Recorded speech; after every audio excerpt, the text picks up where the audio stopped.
নমস্কার বন্ধুরা, KS cooking হাউসের তরফ থেকে আপনাদের জানাই স্বাগত।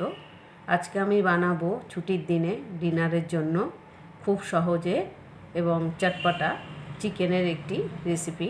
তাহলে চলুন রান্নাটা শুরু করি। এখানে আমি একটি থালার মধ্যে 300 গ্রাম চিকেন নিয়ে নিয়েছি। তাহলে চলুন রান্নাটা শুরু করি। আগে থেকে গ্যাস ধরিয়ে কড়াই বসিয়ে নিয়েছি। কড়াইয়ের মধ্যে দিয়ে দিচ্ছি 1 টেবিল চামচ সাদা তেল। তেলটা হালকা গরম করে নিচ্ছি। তেল হালকা গরম হয়ে গেছে। এবার এর মধ্যে এই চিকেনের টুকরোগুলো একটি একটি করে তেলের মধ্যে দিয়ে দিচ্ছি। সবকটি চিকেন দিয়ে দিলাম। এবার এর মধ্যে দিয়ে দিচ্ছি 1 চা চামচ রসুন বাটা, 1/2 চা চামচ আদা বাটা, একটি মিডিয়াম সাইজের পেঁয়াজ কুচি।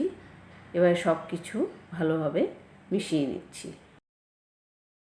সব কিছু ভালোভাবে মিশিয়ে নিলাম। এখানে আমি চিকেনটা সিদ্ধ করে নেব, সেই জন্য এর মধ্যে দিয়ে দিচ্ছি চায়ের কাপের 1/2 কাপের হাফ জল। এই জলটা একটু চিকেনের সাথে মিশিয়ে নিচ্ছি। এখানে আমি কোনো নুন ব্যবহার করব না এখন। এবার দেখুন এখানে একটি থালার মধ্যে নিয়ে নিয়েছি 2টো মিডিয়াম সাইজের টমেটোগুলি অর্ধেক করে নিয়েছি। এই অর্ধেক টমেটোগুলি চিকেনের উপরে বসিয়ে দিচ্ছি। এই অবস্থায় গ্যাসের ফ্লেমটা ফুল বাড়িয়ে দিচ্ছি। ফুটে উঠলে একদম লো করে দেবো।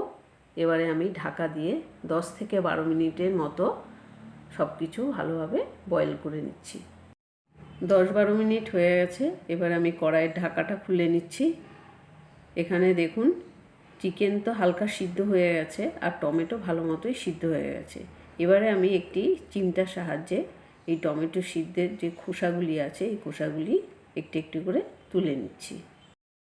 এখন খুন্তি দিয়ে সিদ্ধ টমেটোগুলিকে একটু টুকরো করে দিচ্ছি।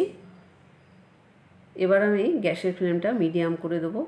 আর এগুলি যাতে আরও ভালোভাবে সিদ্ধ হয়ে যায় সেই জন্য এর মধ্যে দিয়ে দিচ্ছি 1 চা চামচ নুনটা এর সাথে ভালোভাবে মিশিয়ে নিচ্ছি।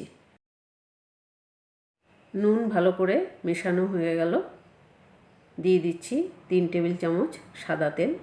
এই তেলটা চিকেন আর গ্রেভির সাথে ভালোভাবে মিশিয়ে নিচ্ছি। এই যে দেখুন লেগ পিস থেকে মাংসটা ছেড়ে গেছে, তার মানে চিকেন আমাদের ভালো মতো সিদ্ধ হয়ে গেছে। এবার আমি এখানে কিছু মশলা ব্যবহার করব, সেই জন্য এর মধ্যে দিয়ে দিচ্ছি 1/2 চা চামচ জিরের গুঁড়ো, 1 চা চামচ ধনের গুঁড়ো, 1/2 চা চামচ কাশ্মীরি লঙ্কার গুঁড়ো। আপনারা চাইলে এখানে ঝাল লঙ্কার গুঁড়ো ব্যবহার করতে পারেন। এবারে আমি সব কিছু ভালোভাবে উল্টে পাল্টে নাড়িয়ে নিচ্ছি। সব কিছু ভালোভাবে মিশানো হয়ে গেল। এবার গ্যাসের ফ্লেমটা মিডিয়াম টু লো অবস্থায় রেখে 5 থেকে 6 মিনিটের জন্য মশলা শুদ্ধ চিকেনটা একটু কষিয়ে নিচ্ছি। মাঝে মাঝে নাড়তে নাড়তে চিকেন আর মশলাটা ভালো করে কষিয়ে নিলাম। এই যে দেখুন মশলা থেকে তেল বেরিয়ে গেছে।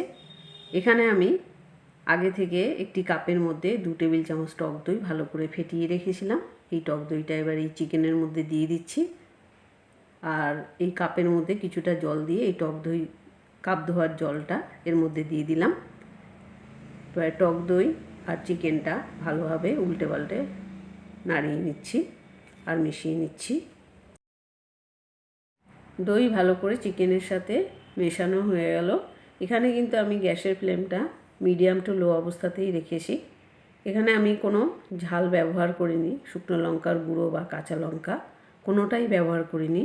সেই জন্য একটু ঝাল হওয়ার জন্য দিয়ে দিচ্ছি 1/2 চা চামচেরও কম গোলমরিচের গুঁড়ো।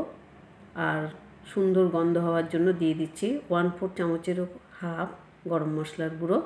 এবারে এই দুটো ভালো করে চিকেনের সাথে মিশিয়ে নিচ্ছি আর গ্রেভিটাকে আরও 2 থেকে 3 মিনিটের জন্য এই মিডিয়াম টু লো ফ্লেমে একটু টানিয়ে নিচ্ছি। 2-3 মিনিট ধরে চিকেনের গ্রেভিটা এই যে দেখুন টানিয়ে নিয়েছি। এই রেসিপিটি যদি আপনাদের ভালো লাগে তাহলে আমার চ্যানেলটি সাবস্ক্রাইব করে রাখবেন আর লাইক কমেন্ট শেয়ার করবেন। এবার আমি এর একটা সুন্দর গন্ধ আর হালকা ঝাল হওয়ার জন্য দিয়ে দিচ্ছি 3-4টে কাঁচা লঙ্কা কুচি। এই কাঁচা লঙ্কা কুচিটা এর সাথে ভালোভাবে মিশিয়ে নিচ্ছি। দিয়ে দিচ্ছি অল্প একটু ধনেপাতা কুচি। এই ধনেপাতা কুচিটা মিশিয়ে নিলেই আমাদের চিকেন কষা একদম তৈরি হয়ে যাবে। এটি ডিনারের জন্য একটি দারুণ রেসিপি। এটি আপনারা যে কোনো রাইস বা রুটি লুচি পরোটার সাথে খেয়ে দেখবেন, দারুণ লাগে। এই রেসিপিটি বাড়িতে একবার ট্রাই করে দেখুন।